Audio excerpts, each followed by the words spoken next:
sous ma smack.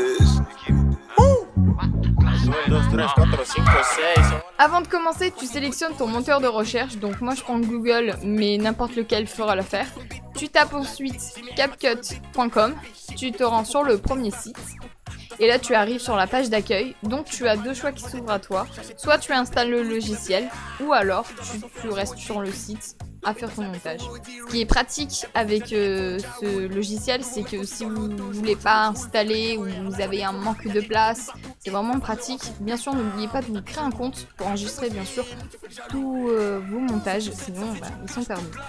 Sinon, pour ceux que ça intéresse pour le logiciel, c'est très simple, il vous suffit d'appuyer dessus. Et voilà. Maintenant, il faut juste attendre. Ouais, c'est long internet ici. Donc une fois que vous avez installé le logiciel, vous tombez sur l'interface de CapCut. Donc moi j'avais déjà quelques projets, mais vous faites Start Create. Et là vous tombez sur l'interface du coup de CapCut. Donc là en premier lieu on a tout ce qui va être en fait la vision de votre montage. À droite c'est là où vous pouvez modifier et corriger les paramètres. Ensuite à gauche vous avez tout ce qui est importation, les audios, les textes, les stickers, les effets, les transitions, les filtres et les ajustements. Nous, ce qui va nous intéresser, c'est du coup les médias. C'est là que du coup vous allez importer vos images, photos et vidéos. Donc une fois que vous avez importé toutes vos photos, vidéos, vous les placez dans la timeline. Et par exemple, j'aimerais que mon personnage soit au-dessus de la vidéo. Je vise juste au-dessus. Bien sûr, il faut que votre PNG, votre image, soit en transparence, sinon ça ne fonctionnera pas. Et si je veux que le son de la vidéo, je veux enlever le son de la vidéo, je fais un clic droit ou tout simplement je fais CTRL-SHIFT-S pour séparer l'audio et la vidéo. Et après je peux modifier les paramètres d'entrée, de sortie du son, même le volume. Mais nous ce qui nous intéresse c'est du coup de l'enlever. Bien sûr je vous laisserai découvrir les raccourcis. Cette application est très simple d'utilisation. Mais si vous avez une question ou besoin d'aide, n'hésitez pas à la poser dans les commentaires et ce sera un plaisir que je vous réponde. Toros made this.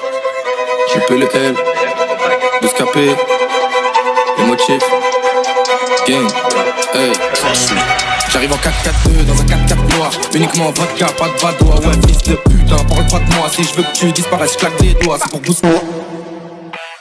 Toros made this. Les motifs, gang. Hey. Dans un premier temps, je te laisserai aller en haut pour changer les raccourcis clavier. Donc, tu as la timeline juste ici où tu vas avoir les zooms, les dézooms, et etc. Je te laisserai tout traduire parce que j'ai vachement la flemme. Ensuite, tu as play, justement, voir ton montage. Et après, tu as basique, donc pour couper, poser, etc.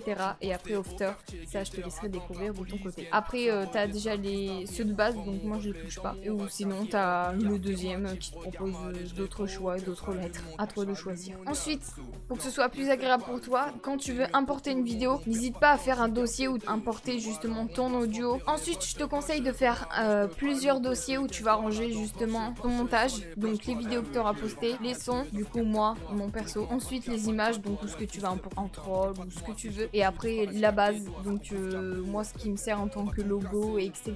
Qui va te permettre que quand tu vas ouvrir en fait, importer, tu vas tomber directement sur ces dossiers et c'est juste génial. Après ici, tu peux retrouver des multitude d'audio gratuits. Ici tu peux retrouver pour faire tes voix off, donc le bouton rouge pour faire play, et après tu choisis justement ton micro. Tu as la réduction de bruit qui est juste formidable pour les oreilles. Pour ceux qui savent pas ce que c'est en fait là je suis en train de vous parler et s'il y a du bruit derrière, bah, vous entendez derrière, c'est génial. Après aussi tu as mute projet, donc en gros quand tu fais ton enregistrement ça va couper tout le son de ton projet et tu pourras enregistrer.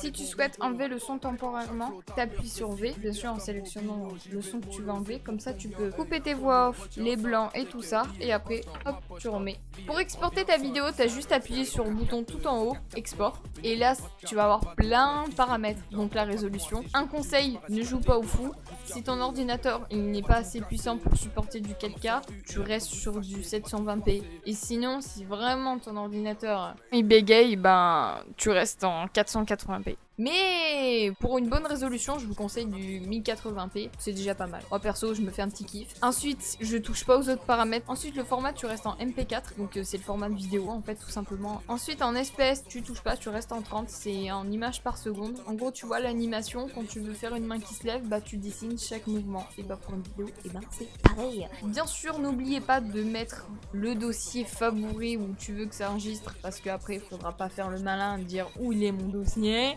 je l'ai perdu. Donc tu mets bien là où tu veux l'enregistrer et bien sûr donner un titre à votre vidéo. La partie qui va nous intéresser le plus, parce que je sais qu'il y en a qui vont skipper le tuto et quand ils vont se rendre compte qu'ils se sont finis. Alors, vous savez que CapCut a un filigrane à chaque fin de vidéo, mais ils ne l'ont pas oublié, ils l'ont bien sûr ajouté. Alors, malgré que vous avez installé le logiciel, il faudra vous connecter, donc un compte Google, un compte MacBook, un compte, voilà. Donc ensuite tu t'es connecté, tu peux soit le laisser le filigrane ou l'enlever. Moi je l'enlève parce que voilà, pas joli en fait. Et ensuite tu fais exporter. Une fois que ta vidéo est exportée, tu peux l'upload sur TikTok ou YouTube. Alors je vais vous faire voir avec TikTok. Donc ça va te rediriger vers la page de TikTok. Donc là tu peux mettre ta légende avec tu peux identifier des gens, tu peux mettre des hashtags, la couverture de ta vidéo et après public, duo, etc. Vous connaissez je pense. Et à gauche, bien c'est là où tu vas mettre ta vidéo. Et pour ceux qui veulent la mettre sur YouTube, donc pareil, ça va vous rediriger vers YouTube. Là vous pourrez sélectionner votre fichier et mettre votre vidéo. En tout cas j'espère que la vidéo vous a plu, n'hésitez pas à liker, à partager, c'est toujours ça de gagner. Et sur ce, générique. Ouais c'est une rêve de TikTok, je sais pas si on va avoir des